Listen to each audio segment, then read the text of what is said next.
Assalamualaikum warahmatullahi wabarakatuh. Jadi kita ketemu lagi di video kali ini. Dan terima kasih sudah mengklik video aku.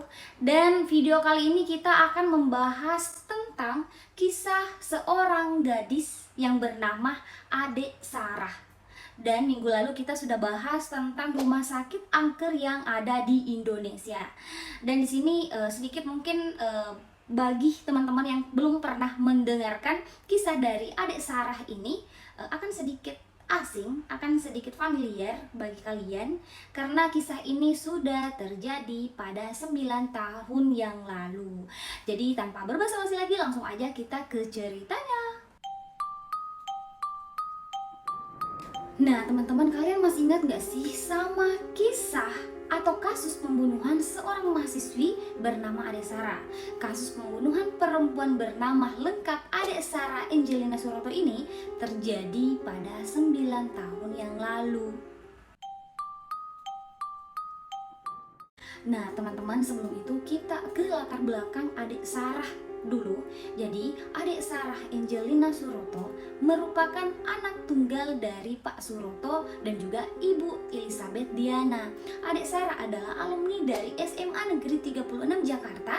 Setelah lulus, Adek Sarah melanjutkanlah kuliah di Universitas Bunda Mulia dengan jurusan psikologi serta mengikuti kursus bahasa Jerman di Goethe Institut Jakarta. Dan juga Adek Sarah ditemukan tewas tepatnya pada tanggal 5 Maret 2014 lalu di Tol Ruas Bintara, Bekasi Barat. Kasus pembunuhan Adek Sarah cukup menghebohkan publik saat itu. Lantaran pelaku pembunuhan Adek Sarah merupakan sepasang kekasih yang juga merupakan teman sekolah Adek Sarah. Dan yang paling parahnya, salah satu dari kedua pelaku bahkan merupakan orang yang pernah menjalin hubungan dengan Adek Sarah. Nah, masuk di kronologi pembunuhan Adek Sarah. Kasus pembunuhan Adek Sarah terungkap ketika jasadnya ditemukan di tepi jalan tol setelah 2 hari dilaporkan menghilang. Dan sebelum ditemukan tewas, awalnya ayah Adek Sarah, Pak Suroto, mengantarkanlah putrinya ke stasiun Klender.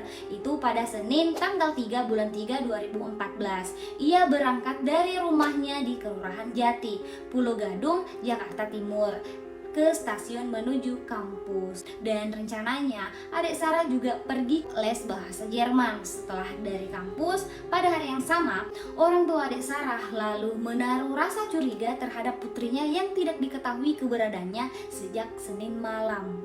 Dan beberapa cara sudah dilakukan untuk mencari keberadaan Adek Sarah. Salah satunya yaitu menghubungi teman-teman Adek Sarah. Dan 2 hari setelah menghilang, polisi memberi kabar kepada Ibu Elizabeth dan Pak Suroto bahwa putrinya ditemukan dalam keadaan tak bernyawa. Kepala Satuan Reserse Kriminal Polrestabes Bekasi, Komisaris Nuredi Irwansyah, mengatakan jasad Adek Sarah ditemukan oleh petugas derek jasa marga. Lokasi penemuan jasad Adek Sarah berada di kilometer 41 Tol Jor Ruas Bintara, Bekasi Barat.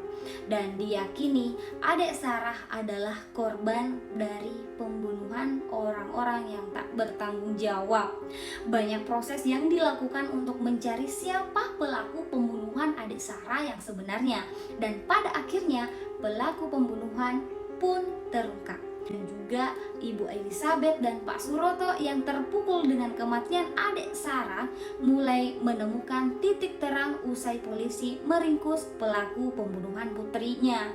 Mereka terkejut dengan penangkapan yang dilakukan polisi lantaran para pelaku pembunuhan itu terhadap Adek Sarah adalah Ahmad Iman Al-Hafid dan Asyifah Ramadhani.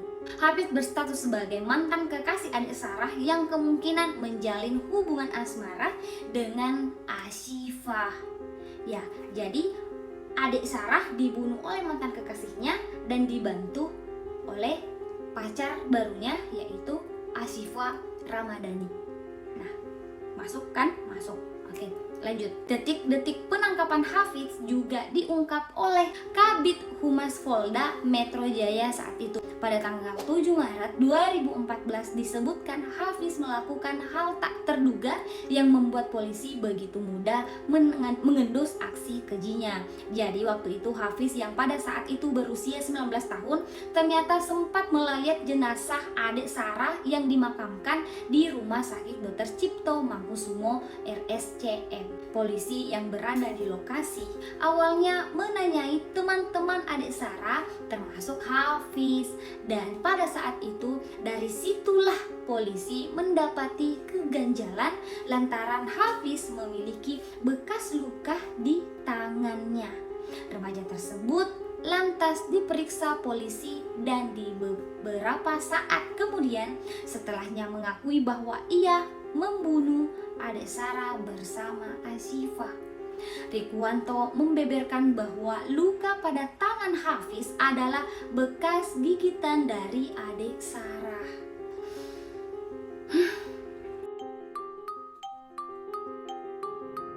Nah, setelah diketahui siapa yang membunuh adik Sarah, semuanya terungkap. Dan kalian tahu di mana adik Sarah dilenyapkan nyawanya? Adik Sarah dibunuh di mana? Jadi adik Sarah dibunuh di dalam mobil.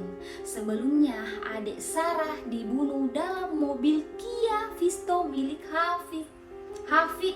Asyifa awalnya mengajak korban masuk ke dalam mobil untuk membantu permasalahannya dengan Hafiz karena berhubung dia mantannya kan.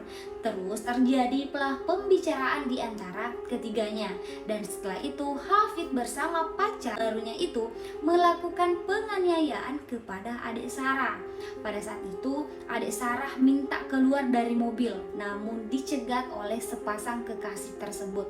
Jadi adik Sarah itu selalu memberontak untuk keluar dari mobil itu, namun sesekali selalu ditarik juga nih sama Hafiz dan Aisyah. Adik Sarah yang sangat-sangat berusaha melarikan diri itu dianiaya oleh kedua pelaku yang disebut terjadi selama 26 jam dari rentang waktu Senin tanggal 3 bulan 3 2014 pukul 19 waktu Indonesia Barat sampai dengan Selasa tanggal 4 bulan 3 2014 pukul 23 waktu Indonesia Barat. Nyawa adik Sarah melayang setelah disetrum, dipukul, dicekik, dan mulut korban disumbat kertas koran dan juga tisu. Jadi gimana caranya untuk bernafas kalau semuanya ini tuh disumbat, dipukul, disetrum, dan dicekik? Nyebelin.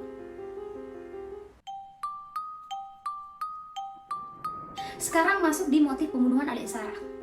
Fakta persidangan menunjukkan bahwa Hafiz membunuh adik Sarah karena faktor sakit hati. Hafiz merasa tidak terima asmaranya dengan korban yang berakhir karena perbedaan agama. Jadi Hafiz itu Islam, sedangkan adik Sarah itu Kristen. Sementara itu Asyifa mengaku dirinya membunuh adik Sarah karena pacar barunya ini masih menghubungi korban.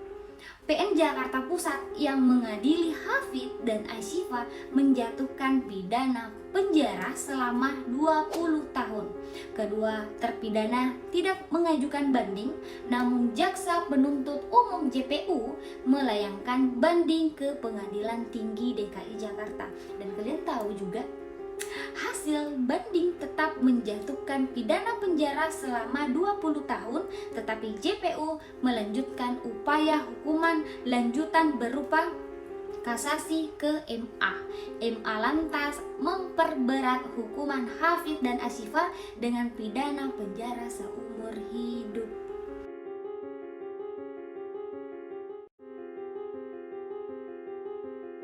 Nah, itulah tadi kisah dari mahasiswi yang bernama adik Sarah yang mempunyai kisah kelam, yang mempunyai pengalaman yang betul-betul menurut aku bisa menjadi pelajaran buat kita semua supaya bisa mengikhlaskan apa yang sudah terjadi.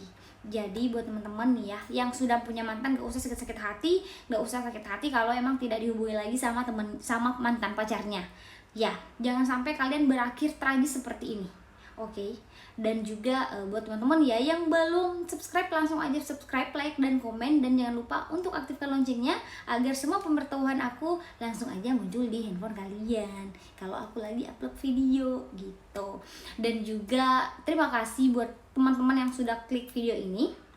Kira-kira apalagi video selanjutnya yang akan kita bahas, apalagi yang akan saya bawakan untuk menceritakan kepada kalian. Dan semoga apa yang saya sampaikan bisa diambil hikmahnya. Maaf juga kalau ada kekurangan penyebutan dan sebagainya, mohon maaf. Dan buat teman-teman kalau ada cerita boleh langsung aja masuk di description box di bawah, karena sudah saya sematkan untuk emailnya. Siapa tahu kalian, di antara kalian ada yang mau bercerita atau ada cerita horor atau apa, bisa, siapa tahu bisa kita angkat di video kita. Oke, terima kasih. Assalamualaikum warahmatullahi wabarakatuh. Bye bye.